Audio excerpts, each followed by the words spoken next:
Pertama kali bang saya baca Al-Quran terjemahan Indonesia, belum pernah saya dengar kata-kata yang seindah ini. Al-Quran sampai-sampai saya terdiam. Ya Tuhan, kata-katanya itu sangat menyentuh dan bahasanya itu sopan, halus, terus menyentuh hati, kayak rasanya itu beda bang. Saya sampai keringat juga baca Al-Quran itu. Apa yang dibaca Pak? Sampai saya bilang begini, wah saya pinjam Al-Quran ini ya, saya pinjam buat saya baca-baca aja. Saya kan tertarik waktu itu, saya kan buka pertama itu. Saya baca pertama itu tentang kisah siapa ya? Nabi Isa, terus Nabi Yusuf. Baik. Pokoknya kisah-kisah itu lengkap dan memang seperti ada sebagiannya mirip-mirip Alkitab, tetapi Alkitab itu dia putus, dia tidak menjelaskan sampai sedetailnya itu tidak. Kalau Al-Quran itu dari lahir sampai dia meninggal sampai ini pun semuanya lengkap. Dan dari situ saya kan, ini saya pengen sekali bacain Al-Quran. Saya bilang sama dia, boleh saya pinjam Al-Quran ini, saya baca-baca di rumah. Katanya boleh aja, ambil aja nanti. Karena saya takut ketahuan sama orang tua saya, ada Alkitab di rumah kan bang. Itu kulitnya itu Alkitab. Saya ambil Alkitabnya, jadi saya rubah. Oke, sampulnya dirubah. Iya, sampulnya. Jadi sampulnya itu saya ambil, terus Al-Quran ini saya taruh di sampul Alkitab itu. Jadi saya kalau baca kan gini kan, jadi orang tua lihat kulitnya Alkitab. Jadi mereka lihat, dia lagi baca Alkitab. Tumben rajin baca Alkitab dia. Baik, Masya Allah. Saya diam-diam aja kan. Pokoknya setiap hari gitu. Saya kalau pulang habis makan, nggak ngapa-ngapain, tiba-tiba baca Al-Quran aja, baca begini. Akhirnya saya sampai nemu, sampai saya baca kisah Yusuf bang, nangis aku bang. Masya Allah. Nangis sampai, aku nggak tahan gimana ya. Sampai aku bilang begini ya, memang agama Islam itu agama yang benar ya. Agama, saya kan belum tahu Tuhan mereka itu siapa. Terus di dalam Alkitab itu tulisannya Allah. Kok sama-sama Alkitab tulisannya Allah juga. Terus saya tanya sama dia, Tuhan kalian itu yang biasa kamu panggil Allah itu siapa? Terus kata dia, Allah itu yang menciptakan langit dan bumi. Baik. Dia yang menciptakan tubuh ini, dia menciptakan manusia. Segala sesuatu yang ada di dunia ini, dia lah yang menciptakan. Dia tidak pernah mati, dan dia tidak pernah mengantuk, tidak pernah tidur, dan dia tidak pernah capek. Kan di Alkitab itu setelah Allah menciptakan langit dan bumi, dia beristirahat kan. Setelah 7 hari itu dia beristirahat. Di Alkitab Allah itu beristirahat. Kalau di Al-Quran Tuhan tidak mengantuk, Tuhan tidak tidur, Tuhan tidak beristirahat, Tuhan tidak pernah capek. Nah seperti itu. Loh, istimewa kali Tuhan di agama Islam ini tidak pernah capek. Pokoknya kayak hebat lah, lebih hebat. Masya Allah. Ternyata sama juga ya sama Allah di Kristen ini. Tetapi cuman penyebutannya yang beda. Saya bilang, ternyata sama juga, cuman beda penyebutan aja. Terus saya dalam hati bilang, wah ini udah terbukti ya memang agama Islam ini benar.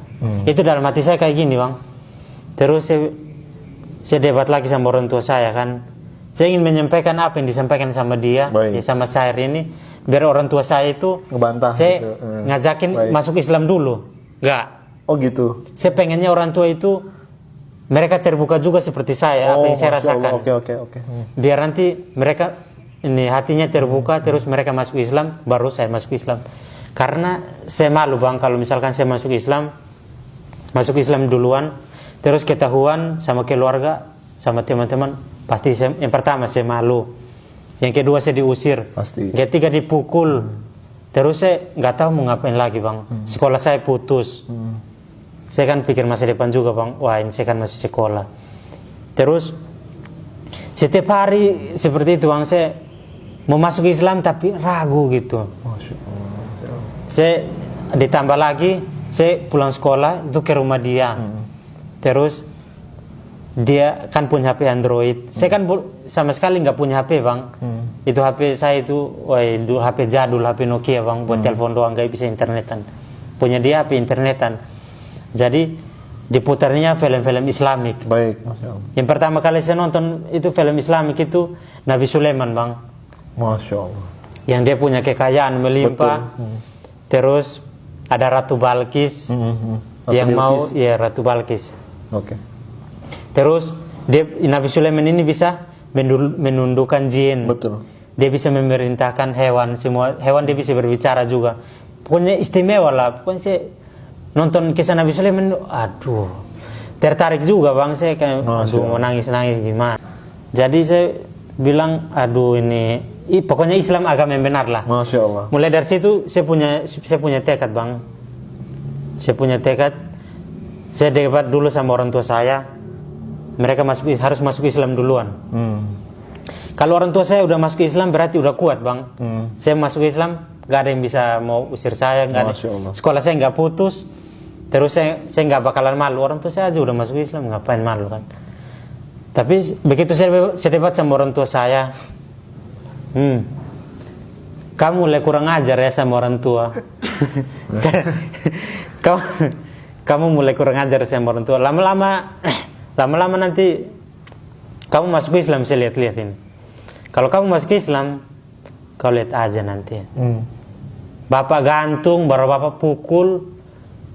Nanti kamu putus sekolah, terus kamu ini. Pokoknya saya diancam lah kalau saya diancam kalau masuk Islam bang. Terus waktu itu kan saya pengen masuk Islam. Terus tiba-tiba saya mimpi bang.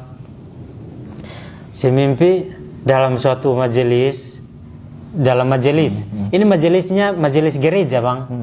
Majelis gereja? Iya, majelisnya gereja, ada pendeta. Terus kami nyanyi bilang lagu Tuhan Yesus. Nabi Yesus bilang pokoknya lagu-lagu Kristiani lah. Pokoknya kayak gereja-gereja gitu. Tapi di rumah saya, gitu. Tiba-tiba ada seseorang memakai baju putih, pakai sorban. Kayak ini pakai sorban gini yang besar di kepala bang. Masya Allah, iya. Baju putih. Terus pokoknya dia ketika ini pendeta membacakan ayat Alkitab yang memakai sorban ini, cuman menatapnya ke saya aja. Dia lihat-lihat saya begini, terus tersenyum kayak gini. Bilang, ngapain kamu tunggu? Ayo cepat keluar. Ayo pindah. Dia ajak saya buat pindah gitu, cepat keluar kan. Terus saya langsung panik kan. Sampai saya, ini mau keluar kemana? Mau pindah kemana? Seakan-akan itu ada malaikat yang mau datang mau cabut nyawa saya kan. Saya langsung panik, langsung sadar dari mimpi. Saya sampai keringat bang. Besoknya itu saya sampai nggak sekolah kan. Pagi-paginya itu saya langsung ke langsung ke kiosnya dia, teman saya. Dia kan masih sholat subuh, belum pulang sholat subuh. Saya tunggu aja di situ. Subuh antum ke rumah itu? Iya, subuh. Oh, itu masih jam 4 saya ini ke rumah dia. Saya langsung ke rumah dia, terus saya langsung tanya, saya cerita ke dia.